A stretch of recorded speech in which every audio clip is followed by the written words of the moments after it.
วัสดีครับยินดีต้อนรับเข้าสู่ช่อง BkkPhoto นะครับวันนี้เราก็เอาน้องต้มเตี้ยมนะครับเข้าไปซ่อมเพลาขับนะครับพอดีว่ายางหุ้มเพลามันขาดนะครับข้อเสียของการฝืนขับต่อนะครับก็คือจาระบีตรงเพลาขับมันจะแห้งนะครับมันจะหลุดออกเรื่อยๆจนแห้งนะครับทำให้เพลาหน้ารถเราเกิดการติดขัดได้นะฮะเวลาขับทางไกลๆหรือใช้รอบความเร็วสูงอย่างเงี้ยมันก็จะดึงซ้ายดึงขวานะครับเพราะว่ามันหมุนไม่ไปแล้วข้อเสียอีกอย่างหนึ่งก็คือขับหน้าฝนอย่างเงี้ยฝุ่นเข้าเม็ดทรายเข้าอะไรเงี้ยทำให้เกิดความเสียหายต่อเพลาได้นะครับทางที่ดีถ้ายางหุ้มเพลาขาดอะไรเงี้ยก็รีบเปลี่ยนจะดีกว่าครับเปลี่ยนยางหุ้มเพลาหลักพันนะฮะแต่ถ้าเปลี่ยนเพลาขับยกเส้นหลักหมื่นนะครับผมโอเคเดี๋ยวเราไปดูกันว่าถอดออกมาแล้วมันพังเยอะไหมหรือเปลี่ยนแค่ยางหุ้มเพลามันก็ใช้ได้อะไรเงี้ยเดี๋ยวเราไปดูกันครับ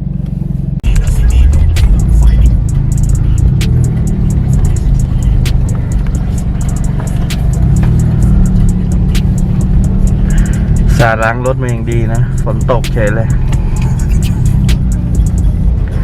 ตกแต่เช้า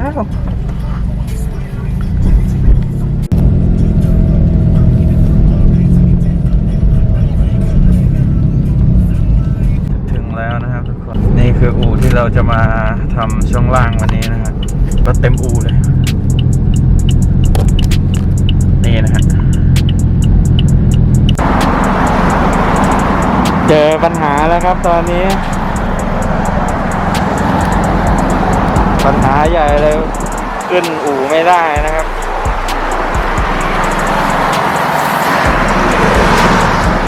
ติดแล้ว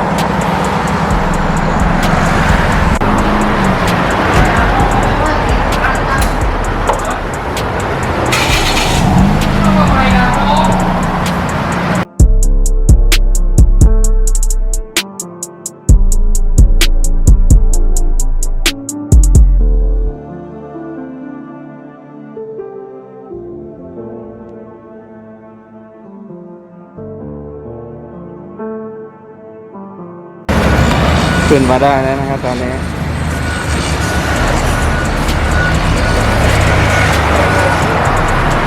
ที่นี่ทำทุกอย่างทำช่วงล่างจัดทรงทำเครื่องนะครับตอนนี้เราก็รอดูน้องต้มเตรียมเรานะครับว่าอะไรจะเสียบ้างนะครับผมอะไรของมึงเนี่ยตัวเองขวดน้ำอะไรของมึงเนี่ย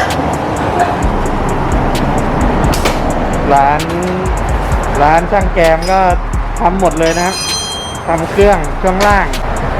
โอ้โหสวยเลยพี่ชุดใหญ่เลยอ่ะ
อนนี้น้องส้มเตรียมของเราก็ถอดล้อออกแล้วนะครับเตรียมจะถอดเผา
ตอนนี้พอขับออกมาแล้วโหยางขาดหมดเลยฮะนี่สภาพ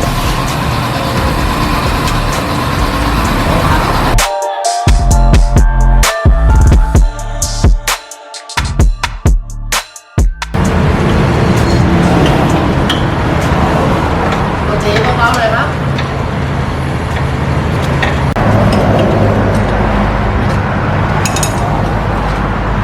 แล้วก็พอหัวเราแบบผมไม่ได้หัวโกรธลูกผมเอาเลย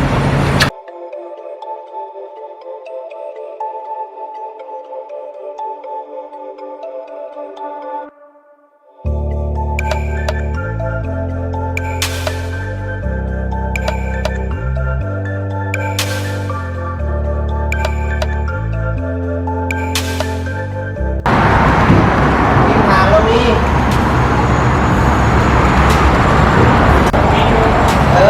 มาใช้เป็นประกอบเป็นพาวเวอร์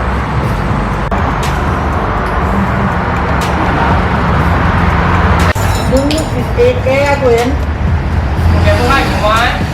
มึงไม่มาทำงานแกก็ถึงคนไล่มึงเนี่ยไม่ผมตะกร้าเขามันน่าทำอะไรอ่ะล็อกรถที่ตูรถก็ต้องเสียเข้ามานะแกจะไหนเนี่ยไอ้พวกของก็อยากไปของไม่ใช่ไหมสวยกันเลยนะสองคนนี้ถ้าคนหนึ่งไม่หยุดเลยคนหนึ่งไม่โกงมันก็สุดยอดแล้วเล่นมันเลยไหลไปกองตรงแกนตัวระยะ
ตอนนี้รถเราก็เสร็จเรียบร้อยครับขับมากลับมาถึงบ้านแล้วนะนี่ได้สติกเกอร์เลย2 แผ่นนะครับก็เป็นอันจบคลิปเพียงเท่านี้นะครับสำหรับพาน้องต้มเตี้ยมไปเปลี่ยนยางหุ้มเผานะครับราคาหลักพันนะครับไม่แพงนะครับถ้าชอบคลิปแบบนี้ก็ฝากกดไลค์กดแชร์กด Subscribe ด้วยนะครับเดี๋ยวคลิปหน้าจะเป็นคลิปทำอะไรต่อก็รอติดตามชมได้นะครับสำหรับวันนี้ไปก่อน